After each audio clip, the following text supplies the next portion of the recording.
यदि परमेश्वर जानते हैं कि आगे भविष्य में क्या होगा, तो परमेश्वर ने भले बुरे के ज्ञान का वृक्ष अदन की वाटिका में लगाया ही क्यों? अगर परमेश्वर लगाते ही नहीं तो आदम और हवा उसे खाते ही नहीं, और यदि वो दोनों खाते ही नहीं तो पाप इस जगत में फैलता ही नहीं।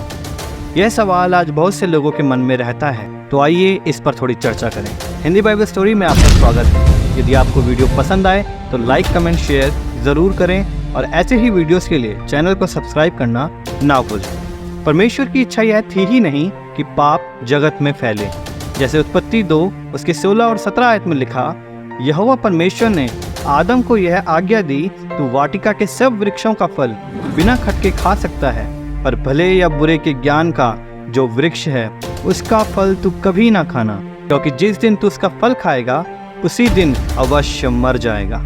परमेश्वर ने हमें अपने हाथों से बनाया है, लेकिन परमेश्वर ने हमें अपने हाथों की कठपुतली नहीं बनाया। परमेश्वर ने हमें अपने मन का राजा बनाया है। हमारा जैसा मन हो हम वैसा ही कर सकते हैं। अब यहाँ परमेश्वर ने आदम को बनाया और उसके सामने अपनी आज्ञा को रख दिया। अब यह आदम की मर्जी है कि वो परमेश्वर की आज्ञा माने या अपने मन की करे। यदि वो परमेश्वर की आज्ञा मानकर चलता है तो वो वाटिका में बड़े आराम से और परमेश्वर की हुजूरी में रहता।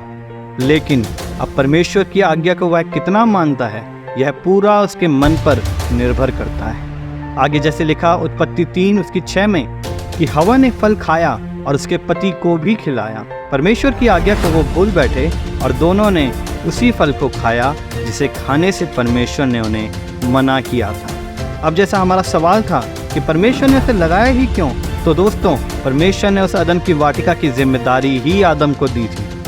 उत्पत्ति 2 उसकी 15 आयत में लिखा है, परमेश्वर ने आदम को लेकर अदन की वाटिका में रख दिया कि वह उसमें काम करे और उसकी रक्षा करे। यह आदम की जिम्मेदारी थी कि वो उसकी रक्षा करे, लेकिन उसने परमेश्वर की आज्ञा को तोड़कर वह फल खा लिया और परमेश्वर की मास्टर योजना से दूर हुआ, जिसकी वजह से उसे वाटिका से निकाल दिया गया।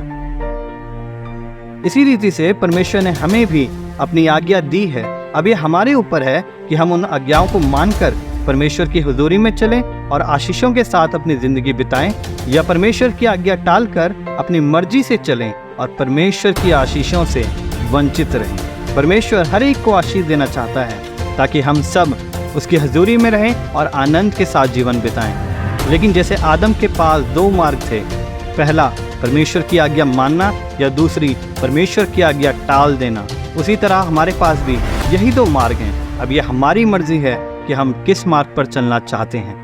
यह पूरा आप पर निर्भर करता है। हमें कमेंट सेक्शन में ज़रूर बताएं कि आप क्या चाहते हैं, कि आप अपने मन के अनुसार चलें या परमेश्वर की योजना, परमेश्वर की आज्ञा मानकर जो परमेश्वर का मास्टर प्लान आपके लिए है उस पे चलें। आशा करता हूँ कि यह वीडियो आपको पसंद आया हो। अपनी राय कमेंट सेक्शन में ज़रूर दें।